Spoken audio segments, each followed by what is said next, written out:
Oh man. Okay, Chevrolet. If this is your work truck, man, you're gonna love your boss for letting you drive one of these. This is the Chevy Silverado electric work truck. This is the greatest electric work truck that is out there on the market right now for workers, for fleet. This is the first actual electric truck by Chevy, and I feel like it is the competitor to the Ford F-150 and a little bit the competitor to the Rivian truck. And today I'm gonna go on my first ride, take a look at the car, and give my first impression of what I think about this truck. If you look behind me, there is hay right here. It says 10,000 on it. This can tow up to 10,000 pound capacity. It is made for work. I think Chevy is doing something really cool. The way that they are launching this truck is they are only selling this work truck to fleet customers. So you think about construction companies too. I used to be a pharmaceutical sales rep and we had to have a vehicle. When you look around and you see pickup trucks like Ford F-150s or Chevy Silverados on the road, a vast majority, I don't know the exact percentage, but a lot of those are companies that are buying them as a tax write-off. They're having their employees drive them. And it makes so much sense in today's world for employees to drive an electric truck. And so that's where Chevy is starting. Now, if you look over this way, there's a blue truck over here, and I also saw a black one earlier. This one is not the work truck. This is for your retail customers. That is the one that I would buy for myself. And this one, we're not really gonna talk about too much today. It is here, but that launches later in the year or early next year. That one is gonna cost more money, around $100,000, and it has like glass roof, it has all the fancy things, bigger wheels, and it's gonna have all the bells and whistles, but it's also gonna cost you $100,000. But I mean, come on, we're gonna do a review of this at some point. This is the RST, and look at that. It like opens up the entire back. Gosh, I don't know how much we can say about this truck, but I will tell you, it is good looking. It is really, really nice, and it has some cool features, but it is gonna cost you more money, like $30,000 more money. But if you're somebody that owns a company and you have employees and you need a truck for them, that is the customer that Chevy is selling this to first. So let's talk about this truck and why it is the best truck for a company, for a fleet. The best range of any electric pickup truck out there. So 450, like that is over 100 miles better than any other electric truck. So that the employees that are driving this truck have tons of range and not very much range anxiety. You know that they've done the Hummer EV. We've tested the truck, we've tested this SUV version of that. They said that this has 24 battery cartridges or sections inside of it, and that's the same that the Hummer has. How many battery cells are inside each one of those cartridges that goes inside of there? That we don't necessarily know. This truck weighs 9,900 pounds, so it is incredibly heavy. It's almost as heavy as the Hummer, but this thing has over 100 miles more range. The motors inside of this work truck are not as big and robust as what the Hummer has. That reduces the weight, and that also increases the efficiency of the motor, which will give it more range. The second thing that's very easy to spot, the tires and the wheels on this are a lot smaller than what the Hummer is. And if you didn't know this, your size of the wheels can greatly impact your range. So much so that with the Rivian truck, if you get the bigger wheel package when you order your Rivian truck, you lose 30 to 40 miles range just by having the bigger tires. The third thing that they did is that they have air curtains that go around it, and the front grille is very aerodynamic. So all of those three things combined make this truck a lot more efficient, aerodynamic, and better range than what the Hummer truck gets with essentially the exact same gigantic battery pack inside of it. Honestly, it's something that I would consider to buy just to have the range. And then one of the added benefits is that you could put different things inside of the back. There's tons of room inside for the kids, but again, at this time, this is the work truck. I can't buy it for my company. I don't really need a fleet of trucks. And I just flew in here from Utah, so I've only heard a little bit of specs. This is going to be purely, at least right now, my first ride impressions, the inside, the acceleration, how it feels. They told me I have 30 minutes, which it took me 5 minutes to set up this GoPro right here because I'm really tech savvy. So I'm gonna take 25 minutes and we'll do like a 0 to 60 launch. We'll just get a general feel for how's the suspension, how does it feel. Before I even drive, I will say you can tell this is a work truck, it's a fleet vehicle. It doesn't feel super fancy over the top, like that's a metal roof. There's no sunroof. The customer version will have the sunroof and some of the other features where it's just customer. This is a work truck. And they had to do me dirty here at GM. They had to bring me to a beautiful golf course. I mean, look at this. Golf course Oh, that's beautiful. Eagle Crest Resort. You guys know how much we love golf, so I wouldn't say do me dirty. What I should say is GM really knows me and they care and they appreciate me enough to say, you're gonna come out here and you're gonna be by a golf course. We're gonna pull out into the road, we're gonna stop, and we're gonna do acceleration. Ready? All right, we gotta come full stop. 1, 2, 3.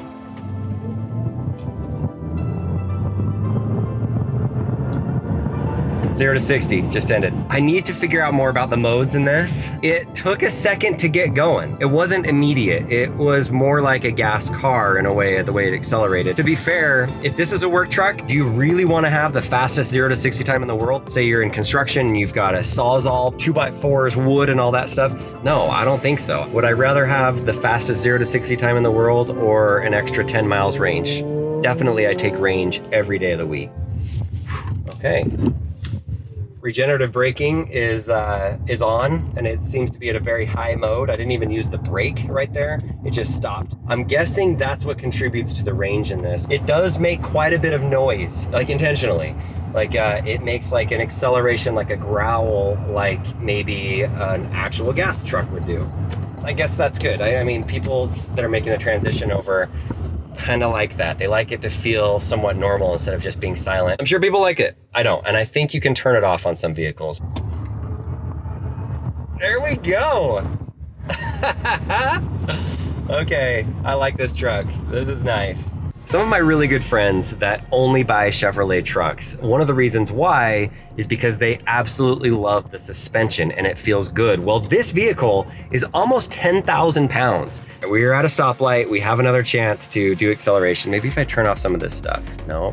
Oh, we gotta go. It's green. Oh, hey, that one picked up better. That one was better. What happened on that one? All right, hopping on the freeway. Oh, there's some bumps.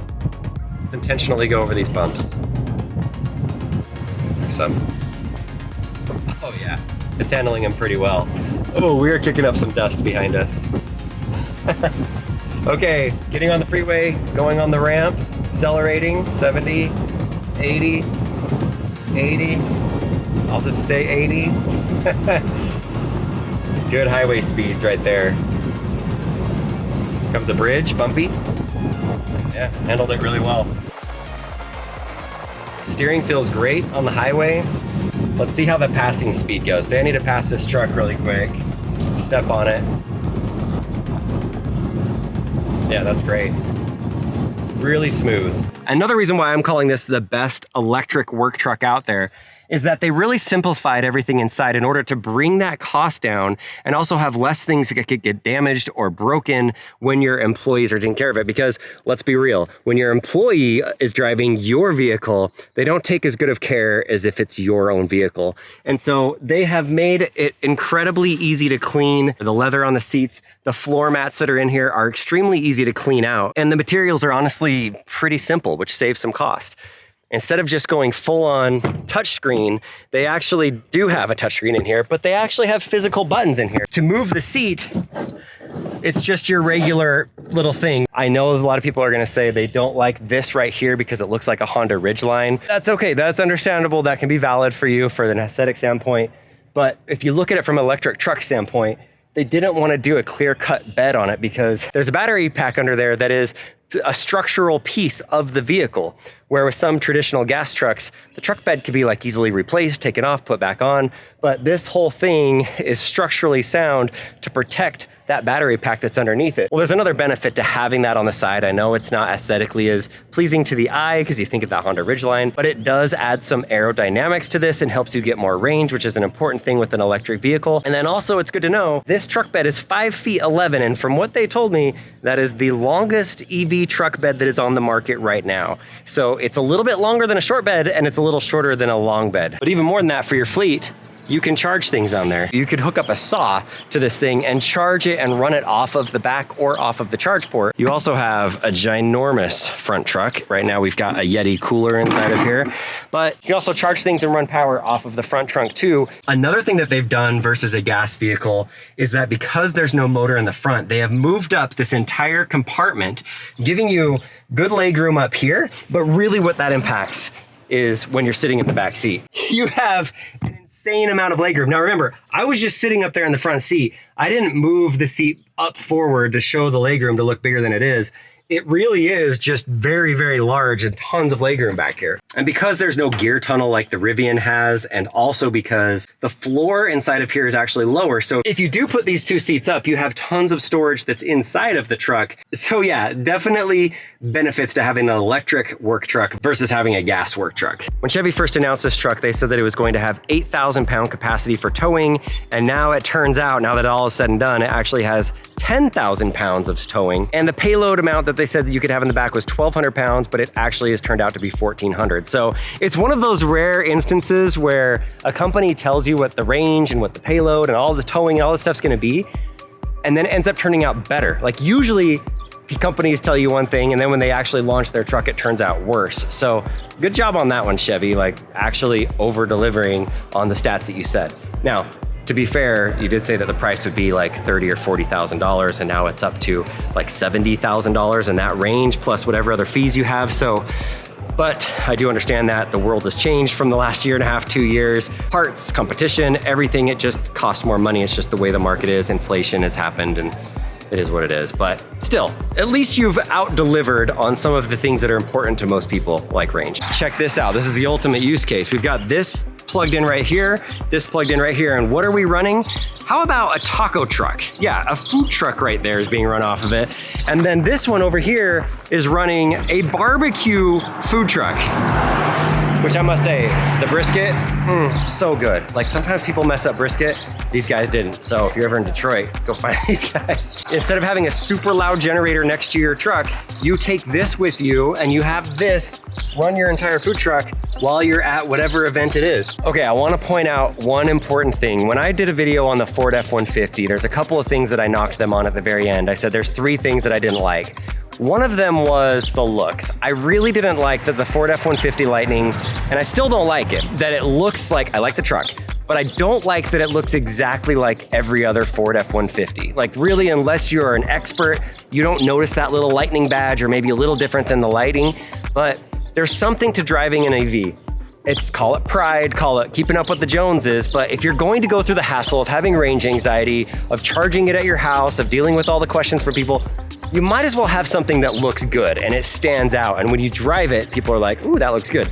Now, the work trucks with the white and the black, maybe not as sexy as what the black and the blue look like of the consumer ones that are coming out. But I will say, I like the looks of this better than I like the Ford F-150 Lightning because it looks more unique. You look at it and you're like, okay, that's different. That is unique. And then don't get mad at me, Tesla fans, but there's some things about the Tesla Cybertruck that I don't like. And one of them is the looks in a work environment. It's a little bit intense. The Cybertruck look is a little bit much for some corporations. It might be a little bit bold and in their face for a work truck driving around. And so I think the Chevy Silverado EV is a perfect mixture of both of those. It looks different, but it doesn't look so standard. It's kind of in the middle. So that is definitely a huge plus for the Silverado EV, in my opinion. And then the other thing that I did not like about the Ford F-150 Lightning that I gave them a knock on is that it was really hard to charge your vehicle. You had to use Electrify America. A lot of the dealerships don't support electric vehicles, so you'd go to the dealership and you can't even charge there. But to Ford's credit, and now to GM's credit, they have now made some changes to where they've partnered with Tesla to open up all of the, however many it is, 14,000 superchargers all around the world to their vehicles. And so that is something that is coming next year. So now the biggest issue that I have with a lot of these competitors to Tesla is that road trips are not great. They're just not. But now because GM and Ford partnered with Tesla to use the Tesla supercharging network, that raises the likelihood of people wanting to buy these and actually use them and enjoy their experience on road trips so much more that now I can recommend you buying trucks like this because the range anxiety when you are out and about is diminished so greatly. Electrify America, it's okay, but it's not great. And Tesla superchargers, incredibly reliable all across the world, easy to find, easy to use. So good job to GM and Ford for swallowing your pride and saying, that is better. We're gonna partner with you, we're gonna do it. And then also good job to Tesla to say, yeah, we'll let you do it. I'm sure they're gonna make some money off of it, off of people when they actually charge. They can make a little bit of money and profit off of essentially being the gas station for all electric cars, but they deserve it. They paid the money, they put in the investment, they almost went bankrupt multiple times, and now the big boys are partnering with them, which I really like. So if you're somebody that uses a towing feature often, you're going to love electric trucks, and more specifically, this Silverado work truck, because it does have so much range. When you do tow things, you're typically gonna lose 20 to 30% of your range just off of pulling something that's heavy and towing something. And so if you already have a smaller battery pack size, and then you take 30% off of that while you're towing something, talk about major range anxiety if you're going out to the desert, if you're towing something across town. And so it is really nice to have a bigger, larger battery pack with 450 miles range. And then maybe if you're towing something, maybe let's call it you have 370, 380. That is a lot of range versus some of the other trucks and how they might line up. The shocks were really comfortable. The acceleration was good. It wasn't insane. It wasn't super, super fast compared to most electric vehicles. So Silverado work truck is here. It's an electric truck from Chevy that you can buy, that you can use if you own a company. And stay tuned. In a few months, I'm going to review the full other truck and take it on a ride and kind of feel that one, because it does cost more money, but it has a lot of features that is really gonna make you say wow when you're driving it. So thank you to Chevy for sending me out here to Detroit. They did not sponsor this video, but they did pay for my travel and for my yummy barbecue. And I think if you own a company and you need a work truck for your fleet, you're gonna like this too. And good job, Chevy, for going after the fleet market first with a truck, which is a huge part of your customer base. And then let's come out with one for the consumers that we can take a look at. And hopefully, if you're listening to this, Chevy, can you please get that 450 mile range in the other car too? Because like consumers would like to have lots of range. I like going on road trips, I really do. So anyway, thanks for watching, see ya. Well, hi, I'm here. Yep, I'm here, guys. I'm here, car. No key found. Side note, it's very warm in Detroit in the summer. It's 85 degrees and all I brought was a hoodie. And now I'm in a truck that has no AC going right now and I look like a sweaty mess, so I'm gonna get out of here. Electric